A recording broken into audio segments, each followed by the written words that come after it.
Bienvenidos al debate alternativo de candidatos a la presidencia del gobierno. Hemos visto esta semana dos grandes debates en televisión de los 4 candidatos favoritos a la presidencia, pero tenemos que decir que también hay otros candidatos, otras propuestas que también son importantes de conocer de cara a las elecciones del domingo.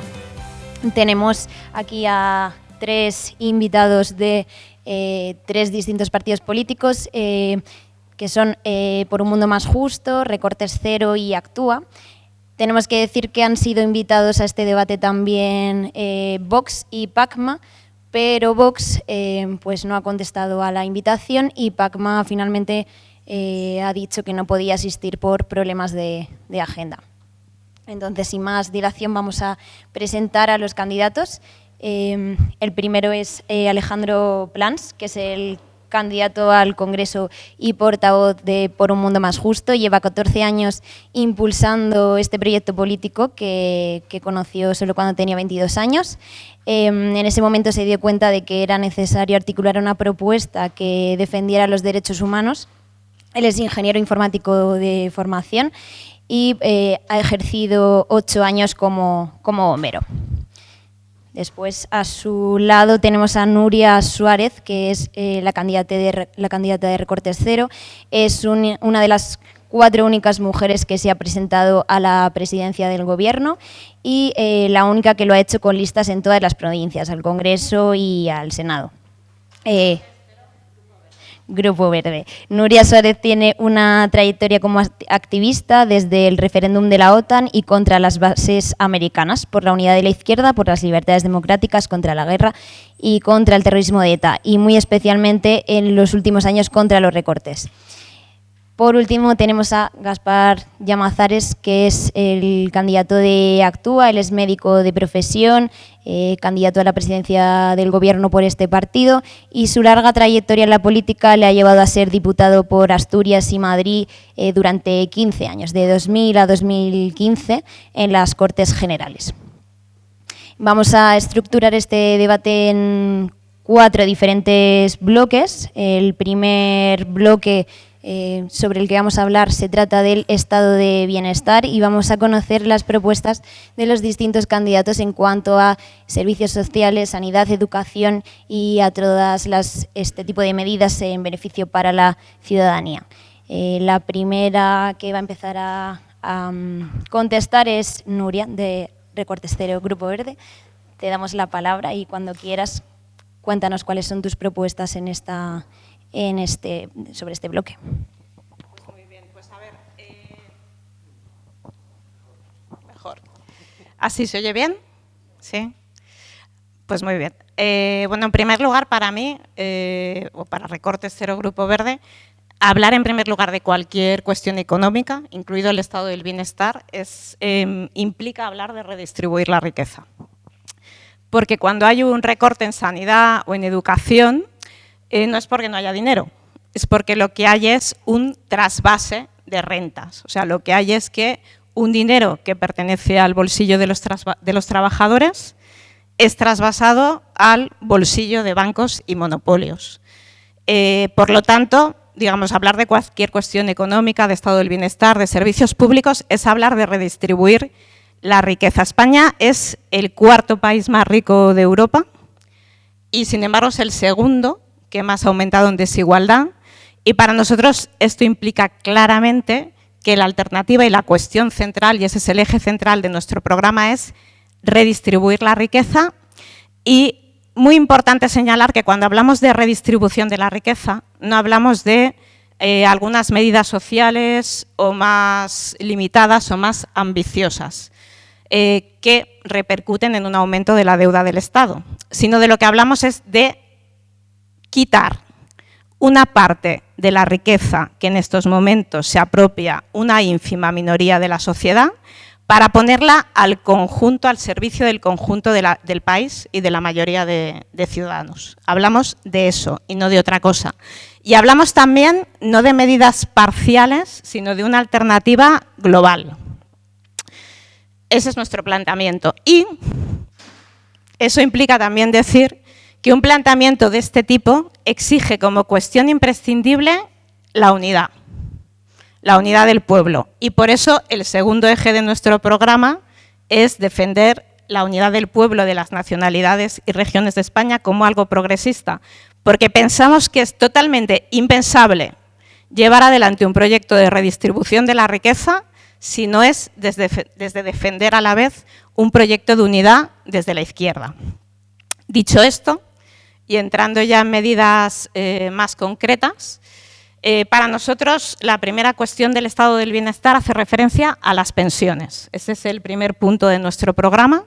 Pensamos que las pensiones es la cuestión que más une a la mayoría de la población, que es un factor de cohesión intergeneracional, interterritorial, y es el primer punto de nuestro programa. Y ahí defendemos dos cosas. La primera es que si entramos en el Parlamento es para conseguir que las pensiones se blinden constitucionalmente, que el sistema público se blinde constitucionalmente y que gobierne quien gobierne no pueda ser ni recortado ni privatizado. Pero no basta con eso tampoco, sino que dentro de lo que hace referencia a las pensiones, defendemos que no debe haber ninguna pensión por debajo de 1.000 euros. Normalmente se suele decir, o se entiende, que un salario mínimo interprofesional pues, puede estar en los 1.000 euros. El 60% de pensionistas de nuestro país cobra menos de 1.000 euros y entendemos que no hay ninguna razón para valorar que un pensionista debe cobrar menos que un trabajador, porque en todo caso tiene más gastos o se lo merece más. Para eso consideramos que es imprescindible una reforma fiscal progresiva, donde frente a la situación actual, pymes tengan un 10% de impuestos y, sin embargo, bancos y monopolios tengan un 50%. Eso provocaría un aumento de 50.000 millones de euros de entradas en las arcas públicas. Para subir la pensión al conjunto de pensionistas son necesarios 11.000 millones y, por lo tanto, nos sobrarían 38.000 millones. Esto pueden parecer muchos números, pero cuando hablamos de redistribuir la riqueza, hablamos de esto. También es imprescindible acabar con los recortes en sanidad, educación y pensiones. Y también consideramos que es totalmente imprescindible un plan de emergencia, solidaridad e integración social. Las tres cosas, no solo de emergencia, sino que a la vez sea de solidaridad, o sea, que cualquier ayuda vaya acompañada de un trabajo de utilidad social y que a la vez sea un plan de integración, que busque no la cronificación de ese problema, sino la integración en la sociedad. Para eso creemos que es imprescindible una reducción de los gastos del Estado superfluos de un 20%, que permitiría completamente tanto ese plan de emergencia y utilidad social como el fin y la reversión de los recortes. Muchas gracias, Nuria. También quiero recordar para quien nos esté viendo que este debate se está emitiendo en streaming, se puede ver y si queréis comentarlo en las redes sociales se puede hacer con el hashtag debate alternativo con la D y la A mayúsculas y bueno, pues ahí podéis ir participando y lo iremos siguiendo. Después, Gaspar, pues puedes intervenir con otros 4 minutos sobre esta cuestión, sobre el estado de bienestar y las propuestas de Actúa en este campo. Pues gracias. Bueno, en primer lugar yo quiero resaltar la importancia de este debate. A mí me parece muy importante que se dé voz en este debate a las fuerzas políticas que no tienen representación parlamentaria, porque da la impresión de que la convocatoria electoral reconoce los derechos políticos a una parte de las fuerzas democráticas y no a otra, ¿no? Y yo creo que un debate como este completa, aunque con distinta audiencia, pues esa representación democrática, ese derecho de participación activa y pasiva que tenemos las fuerzas políticas y los ciudadanos y ciudadanas, ¿no? En relación al estado del bienestar, es una construcción muy ligada a la realidad europea posterior a la Segunda Guerra Mundial. Es el horror de la guerra y la desigualdad y la hambruna posterior la que provoca la necesidad de poner en marcha mecanismos de Estado social, ¿no? Hay que decir también que lo que ocurre al otro lado del telón de acero tiene también una enorme influencia en el temor de determinados sectores a, bueno, pues la pérdida de influencia entre los trabajadores. Bueno, eso lleva a cabo, bueno, y provoca la existencia de mecanismos que podemos considerar dentro del estado del bienestar, pero que hoy ya no existen. Por ejemplo, el empleo, el planteamiento era un empleo fijo y un empleo generalizado, ya no existe. Después de la Segunda Guerra Mundial se produjo durante un cierto tiempo el pleno empleo, pero ahora hay que decir que no hay plena ocupación y además el empleo es empleo pobre, ¿no? Por otra parte, también en el estado del bienestar presuponía la existencia de un fuerte sistema fiscal. Ese fuerte sistema fiscal ha ido deteriorándose con el tiempo, con la excusa de la globalización, y ahora tenemos un sistema fiscal que se apoya básicamente en los trabajadores, no tanto en las clases pudientes ni en las grandes empresas multinacionales, ¿no? Ahí tendríamos una segunda debilidad del sistema de bienestar. Y en nuestro país, por otra parte, ya el sistema de bienestar no arranca de la Segunda Guerra Mundial, sino de la recuperación de la democracia y de las libertades, y por tanto tiene un recorrido mucho más pequeño. Eso explica que buena parte de los mecanismos del estado de bienestar en España no puedan ser denominados como tales. Podríamos denominar estado de medio estar, pero después de la crisis casi estado de malestar, ¿no?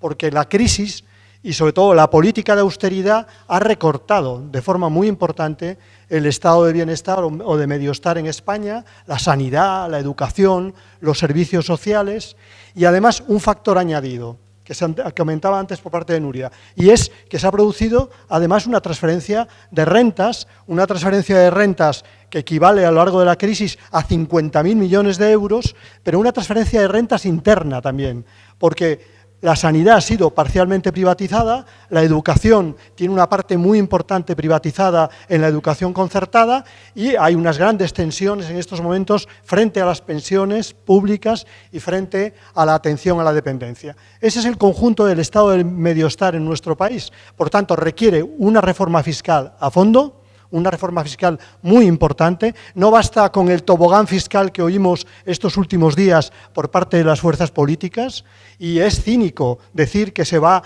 a fortalecer el estado del bienestar rebajando impuestos. Es necesario mantener los impuestos al patrimonio en nuestro país y los impuestos a las grandes rentas y plusvalías. Hay que reconocer que el patrimonio multiplica por 10 las rentas. Por tanto, hay un margen muy amplio en el impuesto del patrimonio y en el impuesto de sucesiones, aunque no sea políticamente correcto. Por tanto, primero, una fuerte reforma fiscal. Luego, superar los recortes que se han producido a lo largo de este periodo y que han afectado de forma muy importante a la sanidad, a la educación, a los servicios sociales, al poder adquisitivo de las pensiones. Todo eso, en estos momentos, está en una situación de insuficiencia y, en algunos casos, casi de colapso. Porque, por ejemplo, las listas de espera no se pueden entender sin la política de recortes. Y en ese sentido también cambiar el modelo de gestión pública, porque es algo que normalmente no hablamos, pero el modelo de gestión pública que replica en muchas ocasiones al modelo de gestión privada, no por bienestar, sino por resultados económicos, ese modelo de gestión ha entrado en crisis. Y, por tanto, también es necesario no solamente dotar mejor la sanidad, la educación y los servicios sociales, sino además cambiar la gestión para una gestión participativa por parte de los profesionales y por parte de los ciudadanos.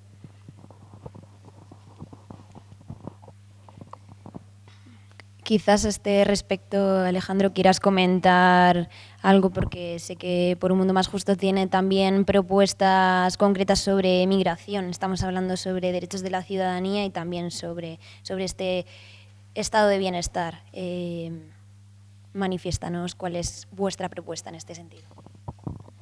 Bueno, pues muchas gracias. Sí, en el apartado de estado de bienestar, sí que voy a apuntar una propuesta que vemos muy necesaria, y yo diría que la más importante de nuestra propuesta política, y empiezo por ahí, que es algo que va a afectar no solo a la capacidad de recaudación de impuestos, sino también va a favorecer enormemente la convivencia y, por tanto, va a afectar directamente al estado de bienestar de todos, ¿no? Que es el reducir ese tiempo que estamos obligando a las personas migrantes, que son 3 años de permanecer de manera clandestina buscándose la vida, porque mucha gente inconscientemente se pregunta que por qué no hacen nada, por qué están ahí parados. Bueno, pues porque administrativamente les estamos obligando, ¿no? Esto es un drama para ellos personal, pero también un drama como gestores de la convivencia de un país. Nosotros lo que proponemos es que reducir ese periodo de 3 años a 6 meses, que ya es tiempo suficiente para demostrar un mínimo arraigo y para que esas personas puedan actuar dignamente y ante una oferta de trabajo, pues apostar por ello y salir adelante, ¿no? Empiezo por esto, pero sí quería aplaudir primero el que estéis apuntando de dónde sacaríamos el dinero, porque mucha gente cuando escucha esto del estado de bienestar, claro, ya empiezan a utilizar la palabra gasto, que a mí me gusta mucho más la palabra inversión, porque cuando uno invierte, sí, estás gastando, pero estás obteniendo un resultado, en este caso, el bienestar de todas las personas, ¿no? Y generas una convivencia próspera y también florece la economía, etcétera. Entonces yo agradezco que ambos hayáis apuntado de que económicamente sí es viable, ¿no? Y paso muy rápidamente a detallar qué propuestas planteamos por un mundo más justo en el apartado de bienestar. En cuanto a la juventud, vienen demandando muchos años una reducción de tasas. Andaban por Cataluña recogiendo firmas como locos porque les habían prometido una reducción de tasas del 30% y además esa reducción es necesaria no en Cataluña, también en todo el Estado, ¿no? Es fundamental. Hoy día hacer una carrera y terminar ese máster que ahora le estamos imponiendo a nuestra juventud cuesta el doble. Yo soy ingeniero informático, a mí me costaría el doble ahora ser ingeniero informático, ¿no? También una ayuda de 300 euros para gastos varios, para que puedan independizarse, para que a la vez que estudian puedan independizarse, desarrollarse con dignidad. El transporte gratuito. En cuanto a las pensiones, coincidimos con Recortes Cero, de hecho somos compañeros de ellos en este movimiento transversal que es la MER, que es la Mesa Estatal por el blindaje constitucional de las pensiones, fundamental, reconocerlas como derecho fundamental, ahí coincidimos plenamente. Y, en definitiva, recuperar toda esa inversión en servicios sociales y en lo público que se ha ido recortando estos últimos 10 años. En cuanto a vivienda, pues limitar la deuda al valor del inmueble en el momento en el cual es inviable el devolverle el dinero al banco. Apoyamos claramente que se devuelvan las llaves de la vivienda y ante una primera vivienda, sin discusión alguna, el banco tenga la obligación legal de admitir esa devolución y cancelar la deuda contraída. Y también queríamos fomentar tanto positivamente incentivos positivos como negativos a el que se alquilen todas las viviendas. Crearíamos un impuesto a la vivienda desocupada, de modo que aquellos propietarios de una cuarta vivienda, oye, que ya está bien, pues que no hayan alquilado esa cuarta vivienda durante los últimos 6 meses, en el último año, oye, pues declaremos, oye, estás haciendo una gestión nefasta para los intereses de la convivencia, ¿no? Y lo mismo para aquellos alquiladores que tengan alquilado en los 2 últimos años casi la totalidad del tiempo, 22 meses de los últimos 24, la vivienda, pues que consigan una exención de impuesto pues de un valor equivalente al IBI que tengan que pagar anualmente por esa vivienda. Y con eso he resumido nuestras propuestas en bienestar. Muchas gracias. Hay que decir que en este debate los candidatos pues hablan, proponen, no sé si hemos podido ver lo mismo en televisión, por desgracia los candidatos se interrumpían más ayer, ¿no? Y antes de ayer. La segunda parte del debate es sobre las propuestas de empleo y economía. Actualmente la tasa de desempleo en España sigue siendo muy elevada, está por encima del 14%. Y ahora, bueno, actualmente se suma un hecho, que es que casi un 90% de los nuevos empleos que se generan son de carácter temporal. Me gustaría conocer también vuestras propuestas en esta materia y empiezas, Alejandro, con esta cuestión. Pues muchas gracias, María. Efectivamente, un 14,1% de desempleo supone más del doble de ese 6,5% que tenemos en la Unión Europea del nivel de paro. ¿Esto qué supone? Bueno, pues que tenemos que ser innovadores, tenemos que hacer propuestas que consigan mitigar este desempleo y una propuesta que nosotros hacemos por un mundo más justo es reducir también un 14% la jornada laboral. No de la noche a la mañana, pero sí de una manera progresiva, ordenada, sin sobresaltos, pero que la gente entienda que es más que razonable, sino muy recomendable, a pasar de una jornada semanal de 35 horas a 30 horas, de modo que todos tengamos que hacer un esfuerzo, evidentemente, no solo los trabajadores, sino también los empresarios, pero que todos entendamos que con una fórmula así conseguiríamos que más gente pudiera trabajar. Y por otro lado, hablábamos antes de bienestar, lograríamos dedicarnos más tiempo a la semana a los cuidados de la gente que lo necesita, que sin ir más lejos son nuestros hijos y nuestros mayores, que andamos todos como locos, jornadas kilométricas, llegamos a casa, los niños están durmiendo, esto es de locos. ¿O qué? ¿Tengo que contratar a un canguro para conciliar mi empleo? No. Lo que tendríamos que hacer es pasar menos tiempo en el trabajo, rendir al 100%, por supuesto, de compromiso, pero que lo que se ha extendido, lo que esté normalizado e impulsado desde la administración pública sea una jornada de 30 horas, que permita una oportunidad laboral a más gente que está desempleada. No podemos tener un 14% en paro y los demás trabajando jornadas kilométricas. Eso para empezar. Y luego también algo fundamental, hablaba de niños y de mayores, una flexibilidad horaria. Lo están pidiendo a gritos. La gente en el trabajo está pidiendo a su jefe continuamente entrar media hora más tarde, salir una hora más tarde, un día está tu hijo enfermo y en el convenio no te viene, no está reconocido o se te han acabado los días. Bueno, tenemos que acabar con esto.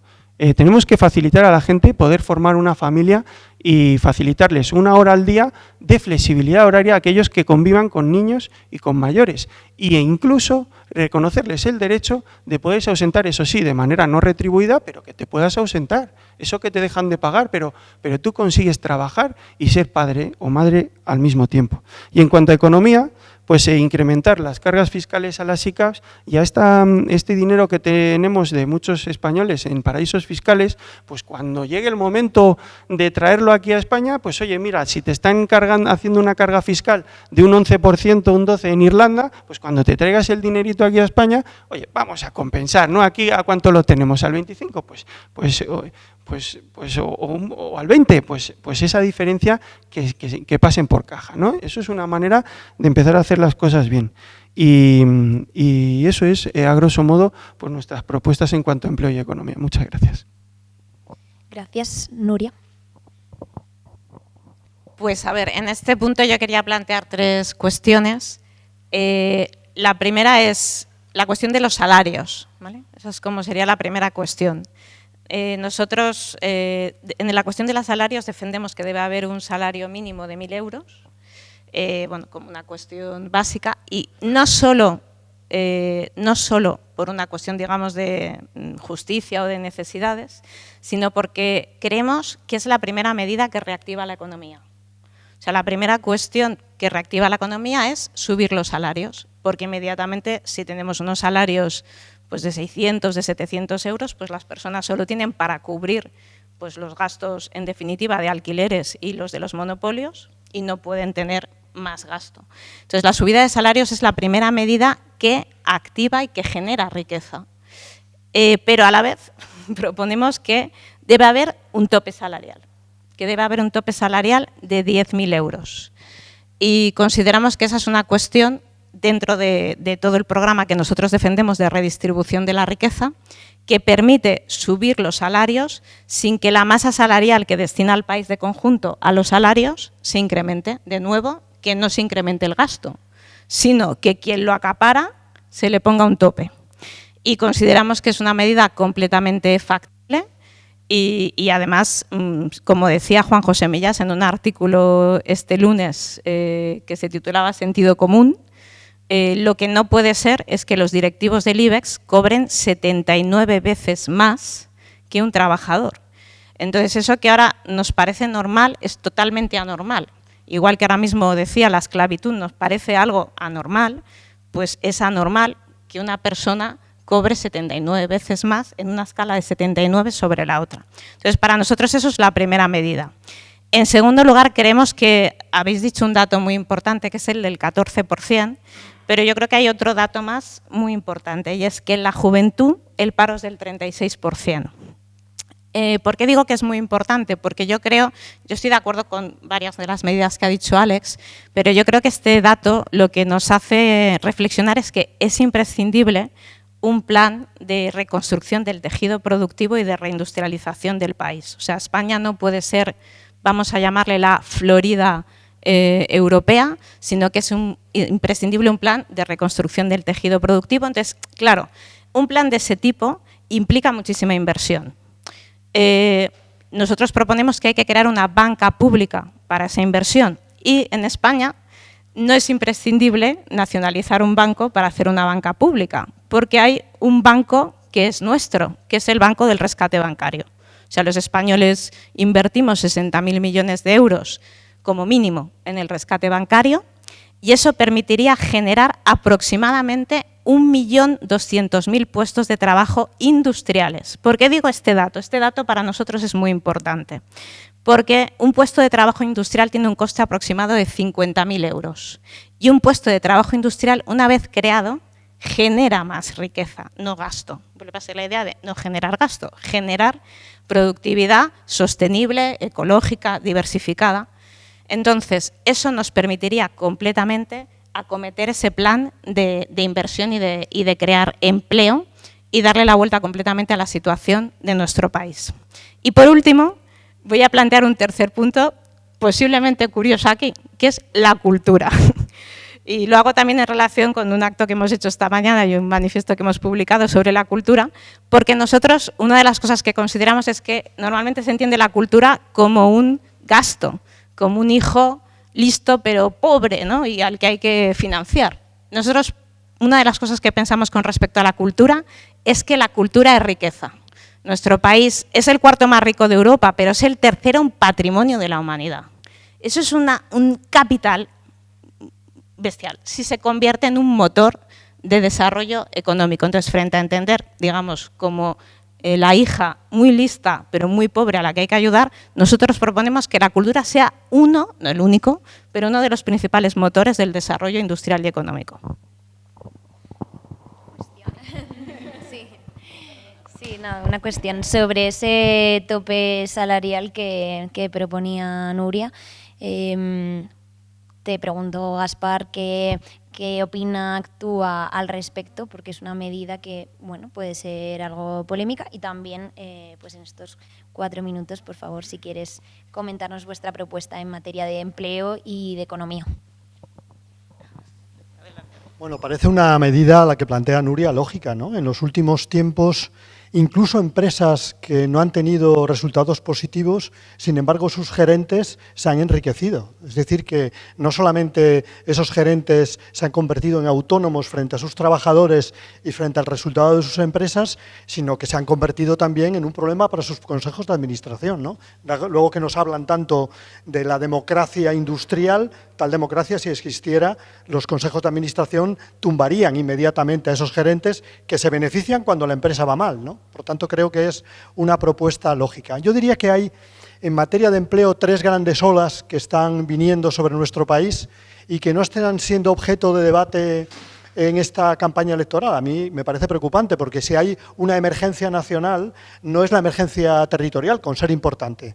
La emergencia nacional es la emergencia laboral. Tenemos un empleo cada vez más precario, cada vez más inseguro, es decir, peligroso, y cada vez más pobre. Es decir, hoy no podemos decir que nuestros hijos se puedan sostener con lo que reciben en sus empleos. Muchos padres tenemos que apoyar a nuestros hijos para que puedan tener un alquiler, en estos momentos sobre todo de burbuja del alquiler. Es decir, que estamos en una evolución de empleo muy complicada, ¿no? Que por una parte tiene que ver con nuestro tejido productivo, como decías antes, Nuria. Es decir, nos hemos especializado en sectores económicos que tienen un empleo precario y temporal. Ese es el problema, uno de los problemas trascendentales de nuestro país, que son servicios de baja calidad, podemos decir, ¿no? Que además tienen importante rentabilidad para sus empresarios, pero muy poca rentabilidad para sus trabajadores. Ese es un primer problema tradicional en España, que se solucionó en tiempos de franquismo, bueno, pues de aquella manera, ¿no? Mandando a los trabajadores a la emigración. En estos momentos, antes incluso de que llegase la segunda ola, ya teníamos una tasa de desempleo muy grande en nuestro país. Pero además hay una segunda ola, en mi opinión, fundamental, que explica la situación actual de empleo precario, de empleo pobre, de empleo peligroso, que es la globalización. La globalización ha asiatizado Europa. Es decir, ¿cómo compite una parte de Europa en un mundo globalizado? Pues devaluando el empleo. Podría competir de otra forma, podría competir con tecnología, podría competir con diseño, pero una parte importante, por ejemplo, en nuestro país, compite a través de la explotación de los trabajadores. Y una tercera ola que aún no ha llegado, pero que viene ya muy rápido, es la tecnológica. La ola tecnológica va a afectar a empleos en estos momentos muy intensivos, a empleos, por ejemplo, en el sector industrial, empleos mecánicos, y no estamos preparados para ello. En ese sentido, nosotros creemos que, por una parte, hay que adoptar una política industrial activa. No puede ser eso de que la política industrial es la mejor a la que no existe. Tiene que haber política industrial. Y España, que tenía el objetivo de llegar al 20% de producto industrial, está en el 13% de producto industrial. Si no cambiamos el tejido económico de nuestro país para que haya más tejido industrial, el empleo seguirá siendo de baja calidad y el empleo seguirá siendo amenazado por las olas, por la ola de la globalización y por la ola tecnológica, ¿no? Yo creo que, en segundo lugar, hay que abordar el problema de la regulación laboral. En nuestro país se han llevado a cabo varias contrarreformas. Podemos decir que prácticamente en democracia no ha habido reforma laboral que no sea una contrarreforma.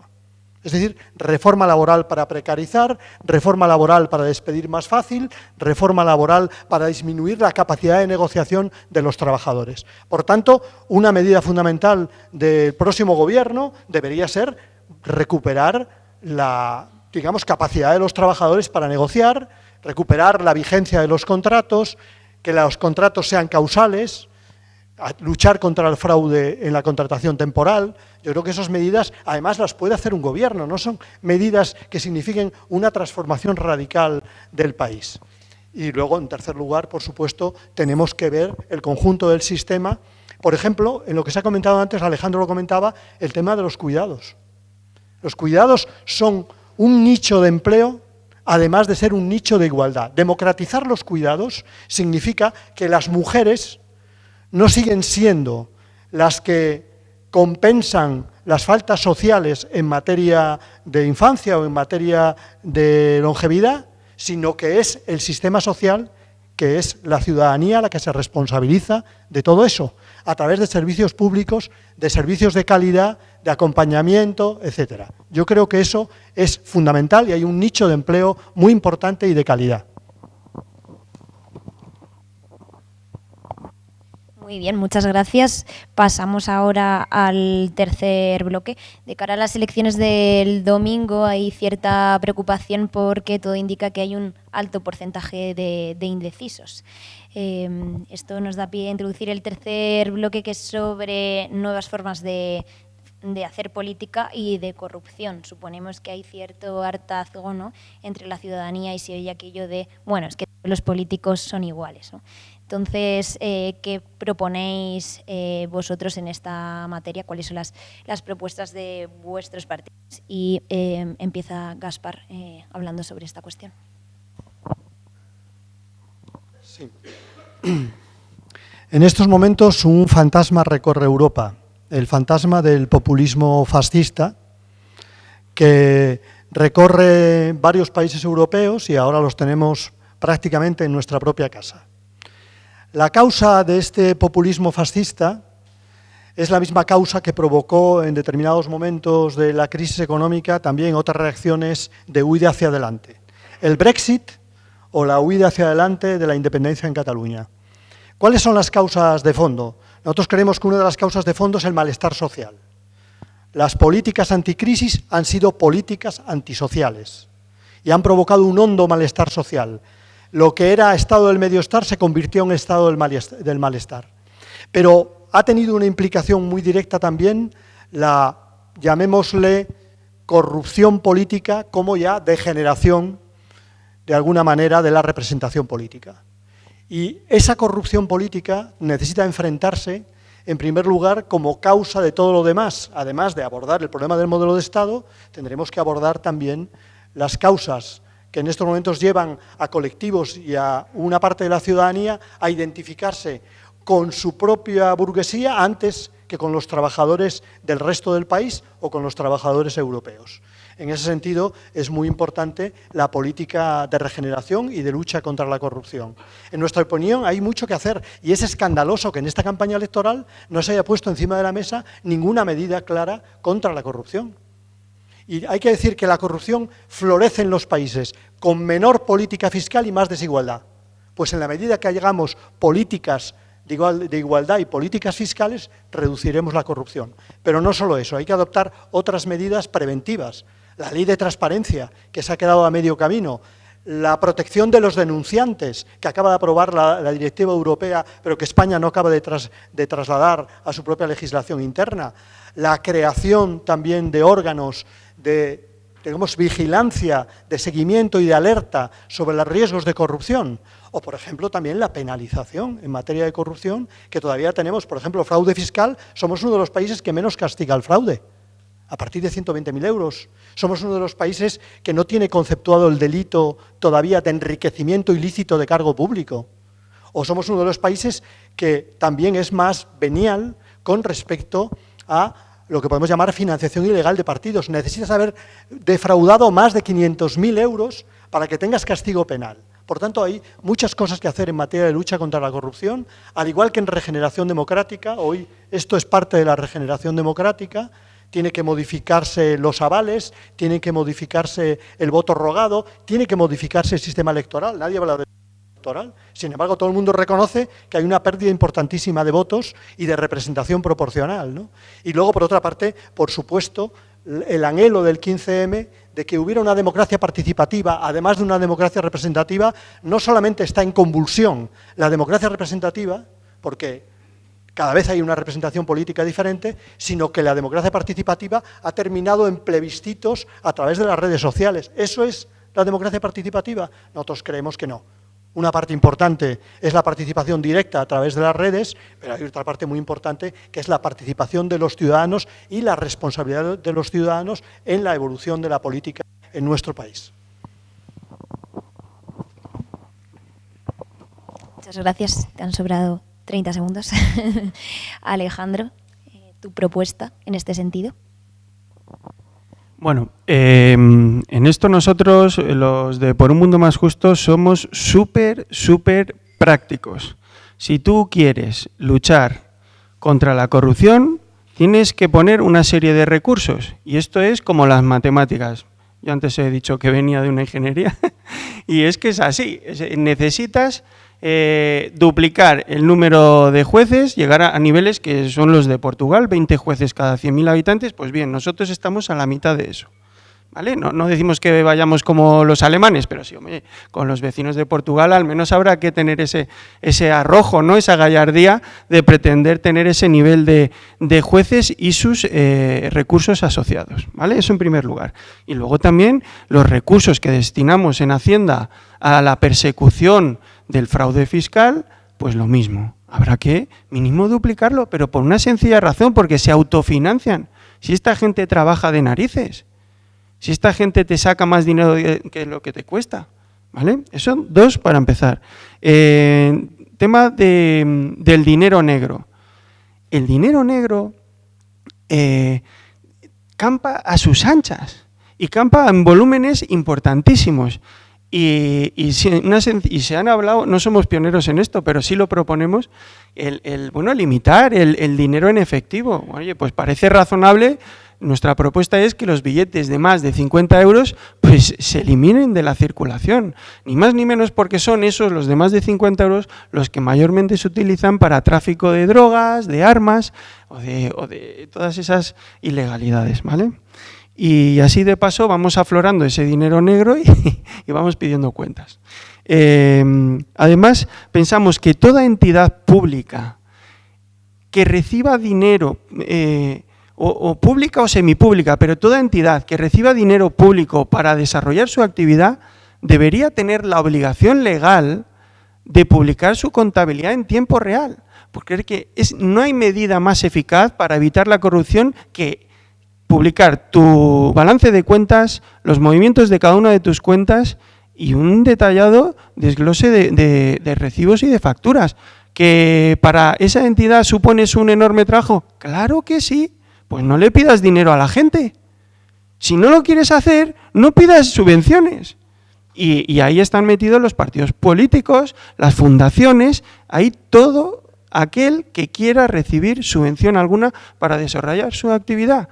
Y antes que ponernos a castigar, que también, que en eso coincidimos, pero antes que eso hay toda una colección de medidas que son más que prácticas y suficientes para evitar la corrupción. Y de esto nadie habla, porque a nadie le interesa. Nosotros, antes de poner en nuestro programa esta medida, pues por una cuestión de coherencia, fuimos el primer partido político que la puso en práctica, porque queda muy bonito de proponerlo y no aplicártelo. Pues nosotros somos los primeros en hacerlo. Y aunque estamos hablando de regeneración política y de corrupción, para nosotros otra manera de hacer política es, bueno, pues en tema de medio ambiente, para nosotros eso es algo tan fundamental que el dejar de hablar de... No proponemos dejar de hablar de cambio climático, que nos parece muy bien, pero oye, vamos a lo práctico, a lo inmediato, a lo que se puede hacer ya, a lo que podemos aterrizar hoy, que puede ser para nosotros quitar el IVA a todas esas actividades de reparación de bienes de consumo, como pueden ser móviles, electrodomésticos, vehículos, y vivimos una sociedad que para nosotros una regeneración política también pasa porque todos apoyemos esta medida que favorecería tanto pues el contaminar menos y generar un medio ambiente pues mucho más saludable para todos. Muchas gracias. Por aquí, Nuria. Pues a ver, en la cuestión de la corrupción y la regeneración democrática, yo ahí, con la redistribución y con los números, quería también partir de un número que en este caso lo da el sindicato Gesta, el Sindicato de Técnicos de Hacienda, que yo cuando lo he estudiado me ha parecido casi increíble, pero es lo que dicen, y es que la corrupción, digamos, acapara 90.000 millones de euros anuales. Es decir, vamos, prácticamente como el presupuesto del Estado, prácticamente. Entonces, el 10% del PIB. Solo acabar con el 50% de la corrupción significaría de nuevo, digamos, cuando decimos que hay recursos y hay dinero, es que hay recursos y dinero por todas partes. El problema es quién la acapara y en este caso se acapara además en forma de corrupción y fraude, o sea, digamos, totalmente ya delictivo y negativo, ¿no? Yo ahí coincido desde luego con lo que decía Gaspar, con toda la parte de creo que es imprescindible endurecer las penas contra la corrupción. Nosotros defendemos que habría que considerar la corrupción dentro de lo que se llama tramas organizadas, no como un delito individual, sino incluirlo dentro de lo que es el Código Penal como lo que son las tramas organizadas, cuestión que agrava el delito y que además implica a la hora de la investigación no dirigirse solo contra el corrupto, sino contra la trama, contra los corruptores. Por decirlo de alguna manera, hay que ir contra los grandes narcotraficantes de la corrupción. Igual que se ha ido en la droga, pues en este caso hay que ir contra los que están interesados en generar esa trama de corrupción, porque en definitiva al final la corrupción es la mordida que se lleva un delito pequeño para hacer uno mucho mayor y ya de forma legal, ¿no? Entonces, uno, endurecer las penas, tratarlo como una trama organizada, dirigirse contra los corruptores, hay que poner mecanismos para que se devuelva el dinero robado, porque claro, al final de todo el tema es además que se devuelva, no solo que se le apliquen penas, sino lo que queremos es el dinero que se ha robado. Con respecto a la corrupción, pero yo creo que, claro, lo que es muy interesante es la parte de la regeneración, es decir, el tema ya no es solo no estar muy enfermo, sino el problema es la salud. Entonces, nosotros ahí en la salud defenderíamos varias cosas, pero yo quería sobre todo subrayar o aquí proponer dos. Nosotros proponemos que haya asambleas de electores, nosotros proponemos un mecanismo de asambleas de votantes, donde durante la legislatura, como mínimo una vez al año, debe haber un mecanismo entre el cargo electo y sus electores de responder ante ellos de forma directa y recoger digamos, sus opiniones, sus valoraciones y responder del programa comprometido. Creemos que esa es una cuestión, digamos, de desarrollar la democracia, profundizar en la democracia. Estamos hartos dentro del malestar social que decía Gaspar, de bueno, una cosa es lo que se dice en el programa y otra cosa luego es, una cosa es lo que se dice y otra cosa es lo que se hace. Yo el otro día cuando estaba escuchando uno de los debates decía, a veces oyes cosas que parecen bien, pero luego piensas quién la dice y lo que ha hecho y no cuadra.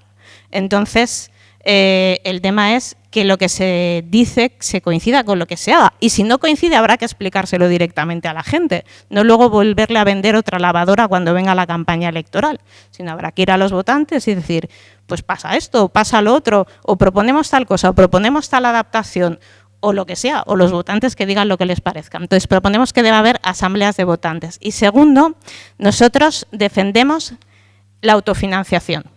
Y también creemos que esa es una cuestión de regeneración democrática. Defendemos que los partidos deben ser autofinanciados por sus bases de socios, inscritos, etcétera, y no depender, por supuesto, de la banca. Pero nosotros consideramos que tampoco hay que depender de subvenciones, porque quien paga, manda. Y solo una cosa, ya me he pasado, vale, perdona, creía que iba bien. Solo una cosa, y creo que esto es importante por una cuestión que estaba planteando antes Gaspar, de precisamente con todo este crecimiento de los populismos, crecen sobre el malestar social, pero a la vez crecen porque hay alguien que los financia. Y en este caso, Vox ha crecido con financiación extranjera. Y entonces, lo traigo a colación porque, claro, nosotros decimos, eso no puede ser. Los partidos tienen que estar autofinanciados por sus votantes. Muchas gracias. Ya vamos a pasar al último bloque, que es sobre política territorial y, bueno, en concreto nos gustaría conocer vuestra posición sobre la crisis catalana que el actual gobierno, los actuales gobiernos no han conseguido atajar, digamos. Hay una vía judicial que se ha abierto para juzgar a los líderes independentistas, pero digamos hay cierta crispación social, descontento que en Cataluña continúa y además nos gustaría que en estos 4 minutos fueseis también capaces de resumir qué modelo de Estado territorial a grandes líneas proponéis desde vuestras formaciones políticas. Y empieza Gaspar.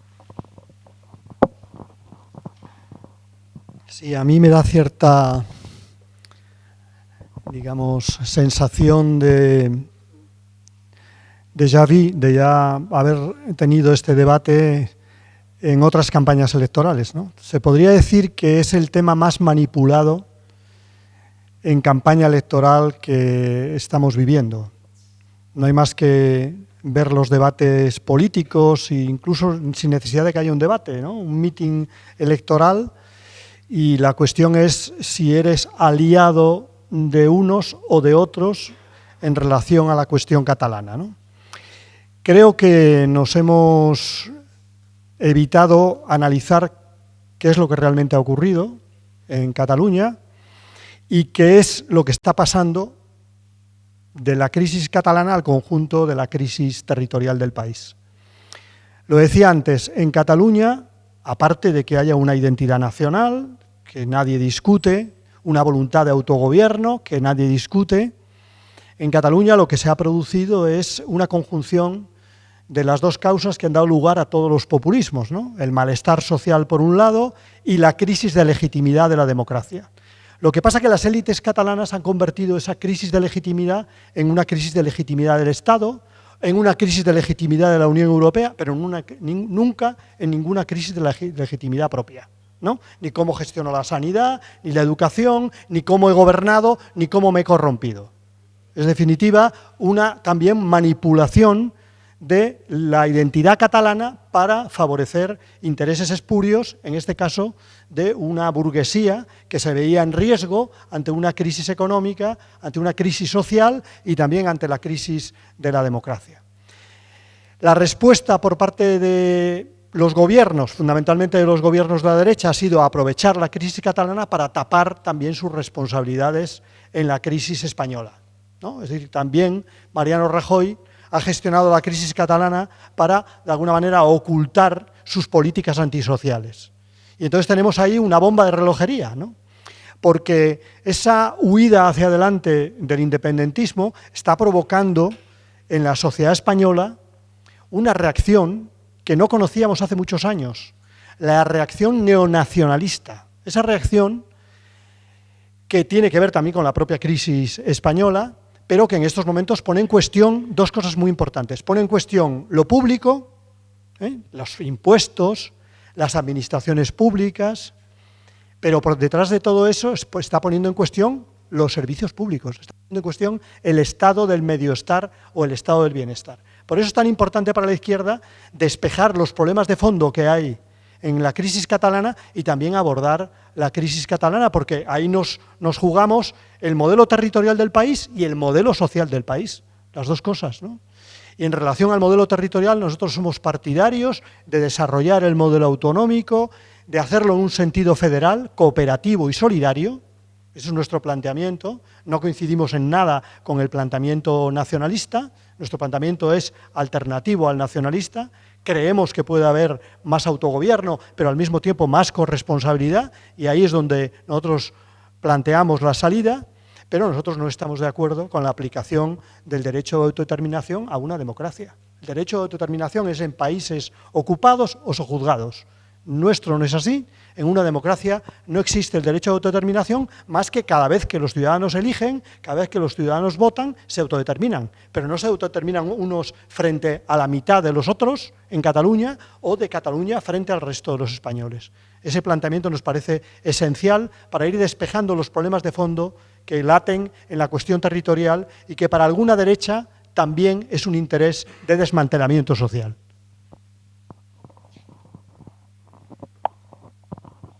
Alejandro, la propuesta de Por un mundo más justo en este sentido. Bueno, para nosotros es fundamental el diferenciar entre política territorial y política cultural, aunque evidentemente están íntimamente relacionadas, porque no es el mismo respeto sagrado, diría, a la cultura que debe tener la administración pública a la hora de gestionar un territorio, en este caso del Estado español, que el de a nivel territorial, ¿vale? Y desde la visión de Por un mundo más justo, ¿dónde vemos nosotros ahora mismo en España que hay un enorme problemón a nivel territorial? Pues a diferencia de mucha gente que piensa que es en Cataluña, pues allí donde muere gente. Y es que hay gente, hay más de 1000 personas al año que están muriendo en el mar Mediterráneo, y eso es un problema territorial. Evidentemente, no solo es responsabilidad de España ser el principal país receptor de migración irregular de toda Europa, es también una responsabilidad europea. Pero nosotros como país, como gobierno, en primer lugar tenemos que cumplir la ley. Tenemos que cumplir la ley y pretender humanizarla, cambiarla también. Pero como mínimo cúmplela, que es un poco lo que muchas veces cuando nos preguntan a los de Por un mundo más justo, ¿por qué no vais con Podemos? ¿Por qué no vais con...? Bueno, pues una de las principales razones es porque nuestros éxitos políticos nos llegan precisamente de nuestra actividad en solitario. Es que vosotros no habéis denunciado al Gobierno de España por las devoluciones en caliente que está realizando en 2018, nosotros sí. Nos hemos gastado el dinero, el poco que tenemos, en eso y en más. Y ese es el principal problema territorial que tenemos en España, que muere gente en el mar Mediterráneo. Y si queréis que digamos nuestra opinión sobre el tema de Cataluña, que lo vamos a hacer, pues evidentemente hablaban antes de industrializar España. Claro, tenemos un problema enorme. Es que en Asia cobran 60 veces menos que aquí. Entonces, si tú quieres industrializar España, vas a tener que hacer una inversión subvencionadora de esa diferencia salarial, porque si no, no es viable. Hay que hacer un trabajo global, hay que proponer soluciones globales. Y se puede hacer el esfuerzo, y puede ser incluso rentable. Pero mucha gente nos va a decir, oye, ¿qué pasa si hacéis eso? Es que hay que meter mucho dinero de lo público para sacar una nueva industria en España. Pues bueno, pues lo mismo ocurre con el tema catalán. Necesitamos dejar bien claro que si estamos trabajando por soluciones globales y por trabajar por la dignidad de todas las personas a nivel global, no es momento de levantar nuevos muros. y eso sí, con un sagrado respeto a la cultura, a la dignidad cultural, a las tradiciones, y en eso nos dejaremos la piel. Pero lo que no vamos a transigir es cuando tenemos que responsabilizarnos de muertes, estar con cuestiones que afectan más a una estrategia más política interna. Y ahí yo sí que le doy mucha razón a lo que ha comentado Gaspar, porque ahí hay mucha cosa que no le han contado ni a los españoles, ni a los catalanes, ni a los español-catalanes, a nadie, ¿vale? Y termino hablando de política territorial, comentando y complementando que es necesario abrir las embajadas españolas y también las europeas en los países africanos. Antes estaban abiertas, antes la juventud africana podía solicitar visados de estudios, de trabajo o de asilo cuando se ven perseguidos o amenazados, y ahora no. Ahora tienen que jugarse la vida, tienen que dar el salto a Europa y en cuanto pisan suelo español, ampararse en la Virgen de la Macarena, como quien dicen, para que les apliquen la ley, respeten la ley, les asistan con un intérprete, un letrado y comprueben si de verdad tienen derecho a ese asilo. Pero antes se han jugado la vida y muchos la pierden. Y eso es algo que hay que cambiar ya, inmediatamente. Y además completamos, y esto es una propuesta que nos están exigiendo muchas personas de origen africano, y la hemos incorporado en nuestro programa, y nos dicen, tenéis que hacer un control de las redes comerciales de lo que llaman ellos los tiranos africanos. Aquí en España no sale por ningún lado, porque ponen dinero en partidos, porque ponen dinero en medios de comunicación, y aquí nadie habla de lo que están haciendo todos estos tiranos en África. Y eso hay que empezar a hablar de eso. Hay que controlar las redes comerciales. Vale. Y por último, que por fin ese histórico 0,7% de ayuda oficial al desarrollo se emplee en un plan de desarrollo en África. Nosotros no somos culpables las personas, pero sí somos responsables de una sociedad que durante años, y somos herederos de eso, ha expoliado a toda África, ¿vale? Y eso es, en resumen, nuestra propuesta territorial. Muchas gracias. Vale, Nuria, te cedo la palabra. Bueno, me parece ahí un punto de vista muy interesante el que ha cogido Alex al decir que el problema territorial más importante que hay son las muertes en el mar Mediterráneo. También lo ligo un poco, aunque sea otro tema diferente, con la manifestación que hubo de la España vaciada hace 3 domingos, donde de repente aparecía la problemática de unos territorios, digamos, olvidados, y que tienen problemáticas importantes y reales cuando llevamos años y años hablando del proceso, sobre todo en los últimos tiempos, ¿no? Pero bueno, dicho esto, que me parecía de un punto coger otra mirada importante, sí ir al tema de la cuestión territorial, y empezaría diciendo que yo creo que el tema de la cuestión territorial, el problema territorial, no es un problema territorial, sino que es un problema, para mí, que además soy catalana, hace referencia al problema de la unidad del pueblo, de las nacionalidades y regiones de España, el problema de la unidad del pueblo, no un problema territorial, sino de la unidad de la gente, ¿no? Ya digo, yo, pues como muchos españoles, pues soy de origen canario, soy catalana, vivo mayoritariamente en Madrid y desde luego considero que catalanes, andaluces, canarios, madrileños, no tenemos problemas territoriales, tenemos problemas de recortes sociales, de sanidad, etcétera. Son los problemas que tenemos, somos muy hermosamente diferentes, pero los problemas son completamente comunes. Entonces yo creo que el problema es el problema de dividir y enfrentar al pueblo. Y yo creo que antes de entrar en los modelos territoriales hay que ajustar cuentas. En este punto, para mí el tema clave es ajustar cuentas en la izquierda. Porque el problema que ha habido en este país es que desde la izquierda durante mucho tiempo se ha mordido el anzuelo de Pujol, el anzuelo de Arzallus, el anzuelo de Torra, de Puigdemont, y se ha vendido que ese anzuelo era progresista. Y eso ha provocado una confusión enorme. En Cataluña, cientos de miles de personas que son independentistas no son independentistas porque consideren, yo que sé, que la patria catalana es tal, sino son independentistas porque han considerado que ese proyecto pues era más progresista, más bello, más bonito que, digamos, un proyecto solidario de unidad con el conjunto de España. Y eso, mi posición es que hay una responsabilidad fundamental desde la izquierda en haber mordido esos anzuelos y no haber defendido una posición de defender, digamos, un proyecto de unidad solidario y haberlo defendido con claridad, con firmeza, ajustar cuentas y ajustar cuentas al presente, porque eso continúa ahora mismo ocurriendo. Entonces yo creo que aquí hace falta una izquierda que diga claramente que Torra y Puigdemont son como Casado y Abascal.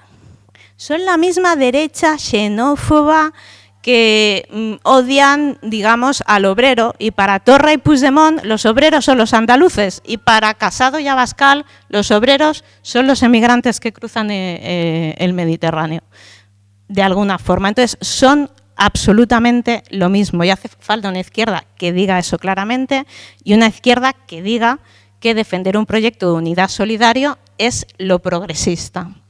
Y también quiero decir que, igual que considero que debilita la unidad ese planteamiento, considero que recortar la pluralidad o recortar el autogobierno hace tanto daño a la unidad como Puigdemont y Torra.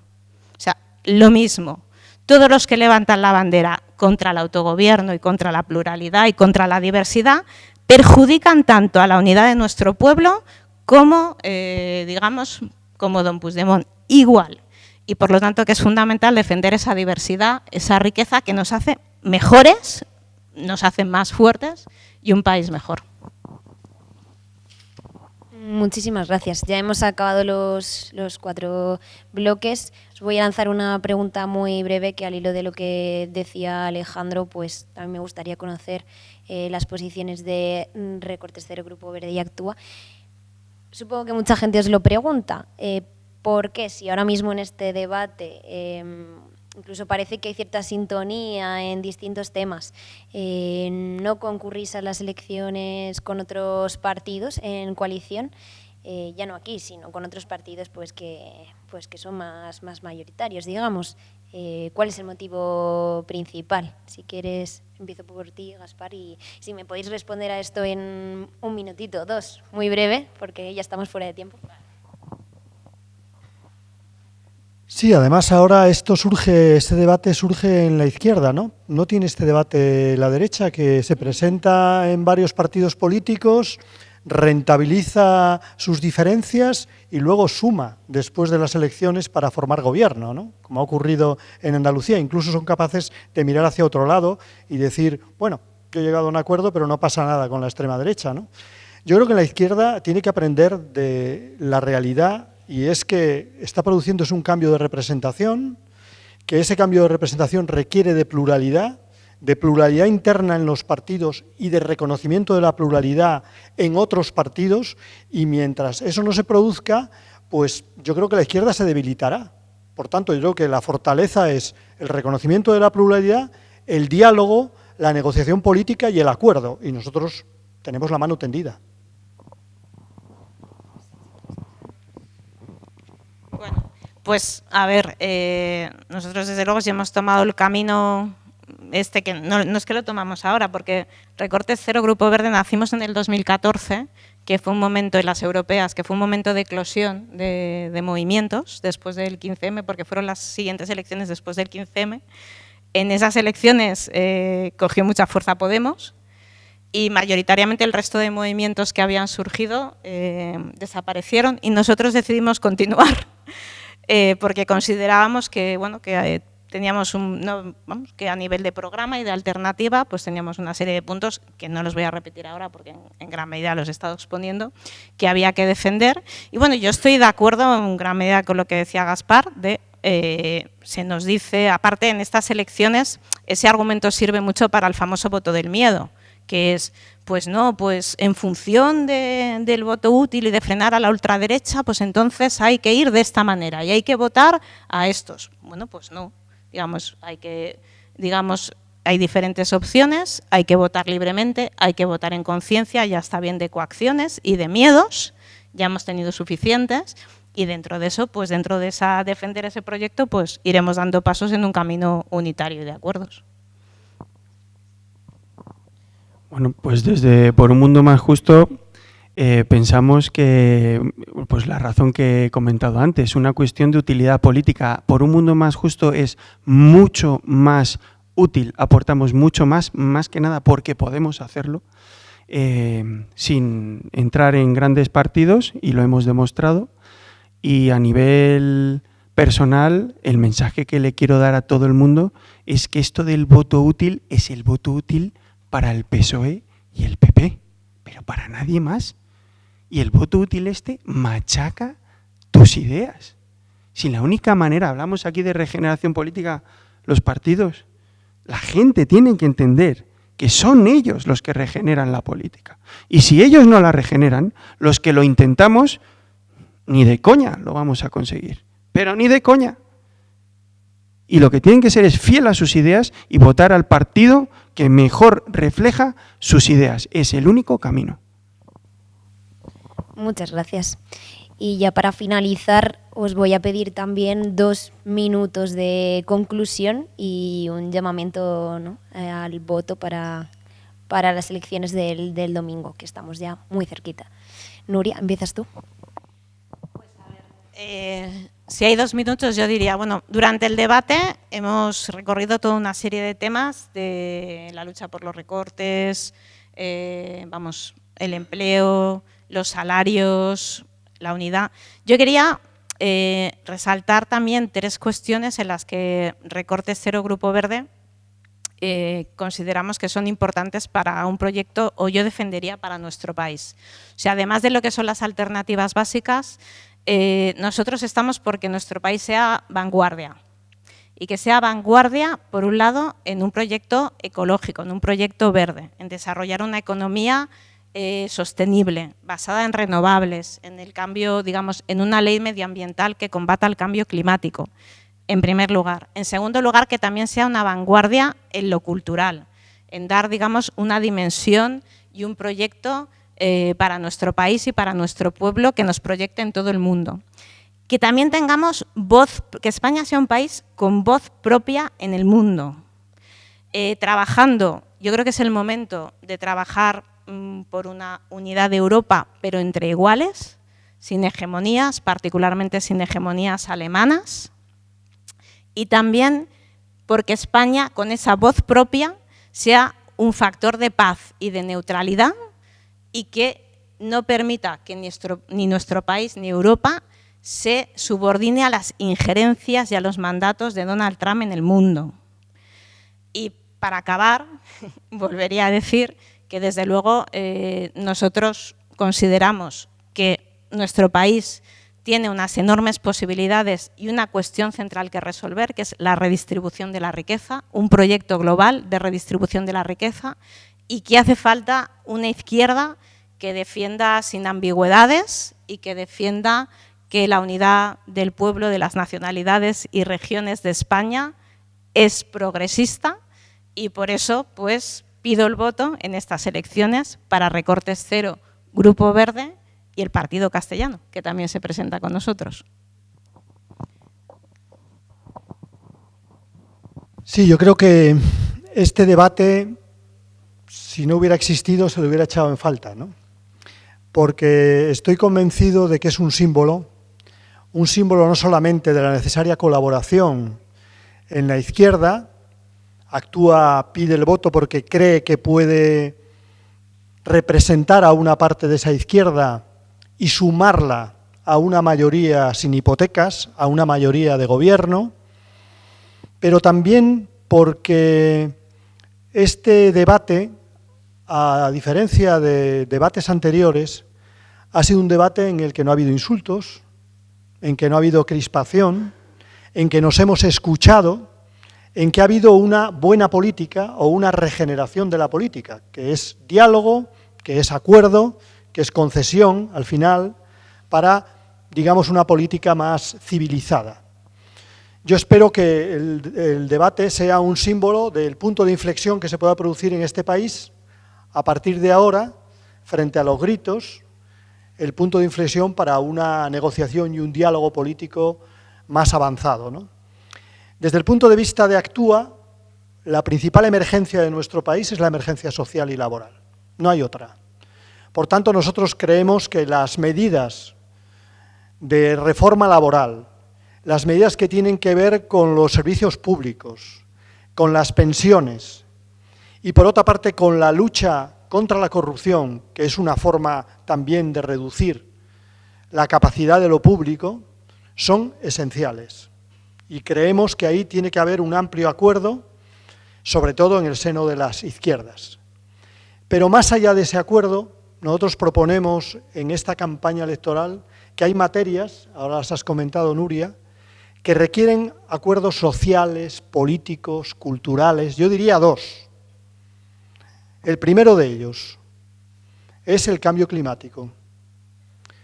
No lo podrá hacer un gobierno concreto, no lo podrán hacer unos poderes económicos y sociales concretos. El cambio climático y la transición ecológica será una cuestión prácticamente de época, pero es una cuestión de época inmediata, urgente. Yo creo que ahí estamos todos comprometidos, más allá de la izquierda, más allá de las fuerzas políticas, más allá de las organizaciones sociales. Y por otra parte, también necesidad de llegar a un pacto, a un amplio acuerdo en materia de igualdad de género. Si seguimos ahora con la actual dinámica en países desarrollados, se tardarán 200 años en que haya igualdad de género real. No nos lo podemos permitir. Que el 50% de la humanidad esté en una situación de desigualdad es inaceptable. Por tanto, creo que también ahí tiene que haber esa dinámica de buena política, de diálogo y de acuerdo, más allá incluso de la izquierda. Bueno, pues recuerdo hace 14 años cuando conocí el Partido por un Mundo Más Justo. Yo estaba preparando mis exámenes finales en la universidad y de repente llegó mi madre a casa y me dijo: Alejandro, mira, en mi comunidad cristiana ha llegado aquí un ingeniero de caminos, un tal Antonio Sieira, de Madrid, que dice que ha fundado un partido político que se llama Por un Mundo Más Justo y que quiere luchar contra la pobreza en el mundo. Entonces, claro, yo me quedé flasheado, ¿no? Me quedé diciendo, esto es lo que necesita España, es que no hay ningún partido que priorice la erradicación de la pobreza en el mundo y esto es lo que necesitamos. Porque a veces las diferencias entre partidos no son las intenciones, sino las prioridades. Y eso yo lo sentí con una firmeza tremenda. Yo tenía 22 años y desde entonces llevo 14 años trabajando por impulsar este proyecto político que tengo que decir que hemos despegado. Recibimos 90 formularios al mes, es una maravilla y estamos encantados, ¿no? El caso es que hoy puedo decir que estamos orgullosos de haber presentado por primera vez en España al primer candidato a la presidencia del gobierno de origen africano, Agustín Dur, que iba a venir aquí, pero como le estaban grabando en Granada, que él va candidato por Granada en televisión española, pues no ha podido venir aquí. Y es un tremendo orgullo lo que sentimos en Por un Mundo Más Justo de haber presentado por primera vez en España a un candidato de origen africano, por lo que eso significa, que estamos despertando la esperanza de 4,5 millones de personas en España que son migrantes y que están, y así nos lo dicen, deseando demostrar a este país lo que valen, porque se encuentran techos de cristal, no solo en el trabajo, sino también en el ámbito político, y nosotros hemos roto el techo de cristal en lo político. Muy simbólico, pero es un primer paso.